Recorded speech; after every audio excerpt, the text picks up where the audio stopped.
आज हमारे education system के बारे में बात कर लेते हैं। किसी काम का नहीं है हमारा एजुकेशन सिस्टम। मुझे तो ये एजुकेशन सिस्टम बिल्कुल भी अच्छा नहीं लगता था। इसके 3 इम्पोर्टेंट कारण हो सकते हैं, शायद आप भी इससे रिलेट कर पाएं तो। पहला, पीछे एक खबर आई थी जिसमें 10th स्टैंडर्ड की लड़की ने सुसाइड कर लिया और वो अपने सुसाइड नोट में लिखती है, मैं 95% नहीं ला सकती, आई क्विट। ये सिर्फ एक लड़की की बात नहीं है, पता नहीं कितने स्टूडेंट्स हैं जो रोज सुसाइड कर रहे हैं, जबकि जो भी हम पढ़ रहे हैं उसका रियल लाइफ में कोई यूज है ही नहीं। बच्चा वो चीज कर ही नहीं रहा जिसमें उसका इंटरेस्ट है। ये भी मैं बताती हूँ कि ऐसा क्यों है। जब ब्रिटिशर्स थे तो उनकी एक ईस्ट इंडिया कंपनी थी जिसको डेवलप करने के लिए उनके पास 2 मेजर चैलेंजेस थे। एक था कम्युनिकेशन विद इंडियंस और दूसरा वर्कर्स और क्लर्क्स की बहुत ज़रूरत थी उन्हें। इसके बाद थॉमस बेबिंगटन मैकलॉय ने हमें इंग्लिश एजुकेशन एक्ट ऑफ 1835 दिया, जिसमें उनके दोनों पर्पस बड़े अच्छे से पूरे हो गए। पहला, उनको नौकर चाहिए थे जो चुपचाप डेस्क पर बैठे, कुछ सवाल ना करें और ज़्यादा क्रिएटिव ना हो। दूसरा, कम्युनिकेशन इन इंग्लिश। देखो, इंग्लिश कोई ज़्यादा बोलने वाली लैंग्वेज नहीं है। यह जानते हुए भी इंग्लिश एक लैंग्वेज नहीं, एक क्लास बन गया है इंडिया में।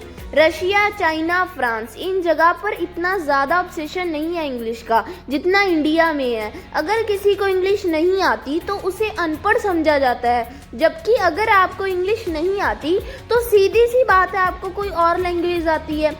तो अभी इतने साल बाद भी हमारे एजुकेशन सिस्टम में कोई बदलाव नहीं है। हमारे एजुकेशन सिस्टम में रटने का कंपटीशन है, जो जितना रट लेगा उसके ज़्यादा मार्क्स आ जाएंगे। आप देख लेना, किसी बच्चे के संस्कृत में 95% आए हैं लेकिन उसको भी संस्कृत बोलना नहीं आता होगा। हर चीज़ सेम सिखाई जाती है, हर सिलेबस सेम है बच्चे का, बिना उसकी कैपेबिलिटी देखे। क्रिएटिविटी का तो कोई रिश्ता ही नहीं है। एक काम कीजिए, आप शेर, हाथी, मछली को लाइन में खड़ा कर दो और उनसे कहो पेड़ पर चढ़ो, तो वो तो कर ही नहीं पाएंगे। तो सारी उम्र उनको यही लगता रहेगा कि हम तो किसी काम के ही नहीं है। और हमारे एजुकेशन सिस्टम में ज़्यादा ऑप्शन भी नहीं है। सबसे ऊपर साइंस, फिर कॉमर्स और फिर कहीं जाकर नंबर आता है आर्ट्स का। आर्ट्स लेने वाले बच्चों को तो कुछ समझा ही नहीं जाता, जैसे वो कोई काम ही नहीं कर सकते। तो हमारे पेरेंट्स को भी इंजीनियर या डॉक्टर ही बनाना है। बच्चे से तो कभी नहीं पूछेंगे कि तुम्हें क्या करना है। और आई एम 99% श्योर जिसमें बच्चे का इंटरेस्ट नहीं है उसमें तो बच्चा कर ही नहीं सकता।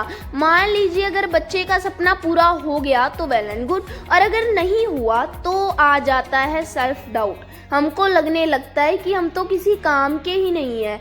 तो आप कोई भी सक्सेसफुल आदमी देख लो जो आपकी नज़र में है, तो मैं यकीन के साथ कह सकती हूँ कि वो इस एजुकेशन सिस्टम से तो सक्सेसफुल नहीं होगा।